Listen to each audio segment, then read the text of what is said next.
अभी जब market correct हुआ उसके पीछे का रीज़न था वॉरेन बफेट। उन्होंने अपने ऑलमोस्ट 50% की शेयरिंग बेसिकली एप्पल की बेच दी, जिससे मार्केट गिर गया इंडिया का। अब आपको क्या लगता है कि अगर ये इस तरह से इम्पैक्ट पड़ता रहा बाहर के लोगों का भारतीय मार्केट में, जिससे नॉर्मल जो ट्रेडर है वो अपना पैसा लूज़ कर रहा है, तो ये कितना सेफ है? सर देखिए, मैं तो ये बोलूँगा कि हमें सेफ तो है, ये तो समझ में आया।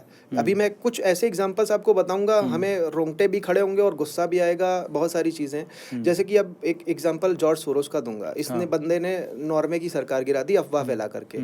उसके बाद में इसकी हिम्मत बढ़ी, इसने क्या किया, यूके में एक अच्छी खासी गवर्नमेंट चल रही थी, लिबरल गवर्नमेंट को ये लाना चाहता था। इसने क्या किया, जो अपना जीबीपी पाउंड, जो जीबीपी था यूएसडी के अगेंस्ट, उसको ऐसा शॉट मारा, लमसम 92 या 91 की बात है, वो गिर गया। अब उस गिरने से क्या हुआ, अच्छा खासा परसेंटेज गिर गया। उससे कंट्री का जो एक्सपोर्ट इंपोर्ट था वो इम्पैक्ट हुआ, जॉब वगैरह थोड़ा सा अनएम्प्लॉयमेंट बढ़ गई। वहाँ से क्या हुआ, सरकार बदल गई।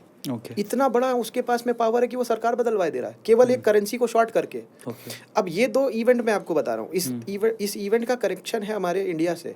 अभी अदानी का आपने देखा होगा, हाइडेनबर्ग रिपोर्ट के बेसिस पे उसका शेयर क्रैश हो गया। वो उसमें प्रॉब्लम भी है कि अदानी का स्टॉक बहुत ज़्यादा ओवर लेवरेज है। ओवर लेवरेज मतलब डेट बहुत ज़्यादा है।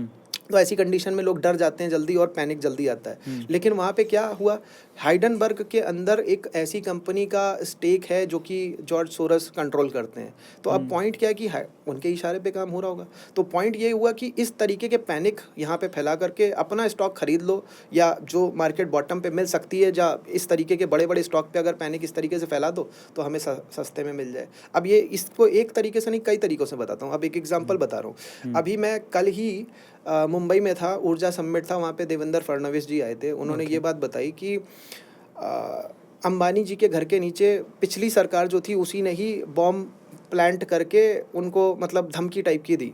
और अब ये वो बोल रहे हैं देवेंद्र फडणवीस जी, मतलब ये पूरी कंट्री में अब ऐसा वैसा पर्सन नहीं, वो पहले सीएम रह चुके हैं। उन्होंने ये बात बोली तो इसका मतलब क्या हुआ, अब उद्योगपति वहाँ से हट करके चला गया गुजरात।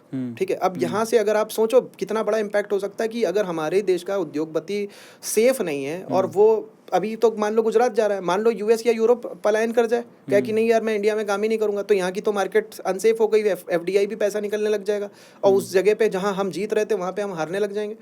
ये मतलब एक साइकोलॉजिकल गेम है कि एक को स्विच मरवाओ और दूसरे पीछे से चलते चले जाएंगे। जरा समझो, इसके पीछे बहुत अच्छी कॉन्स्पिरेंसी होता है और इसमें मरता जो है ना, वो जो लोकल ट्रेडर है ना, वही मरता है। बड़ी बड़ी कंपनियां ऐसे में फ़ायदा उठा के निकल जाती हैं, एक न्यूज़ लाती हैं, अपना शेयर में पैसा डाल। कंपनियां कई बार नहीं कर रही होती हैं, ऑपरेटर्स होते हैं वो, उनका अब जैसे हर्षद मेहता की मूवी अगर आपने देखी हो, अब वो एक तरीके से ऑपरेटर ही वाला काम कर रहे थे कि जहां पे आपने स्ट्राइक करवा दी कंपनी में, अब स्ट्राइक करवा दी तो कंपनी का शेयर नीचे गिरने लग गया, आप एक्यूमुलेट कर रहे हो और किसी को पता नहीं आपने करवाई हुई है अंदर से सेटिंग से, और बाद में स्ट्राइक हट गई, उसके बाद में वो भागने लग गई।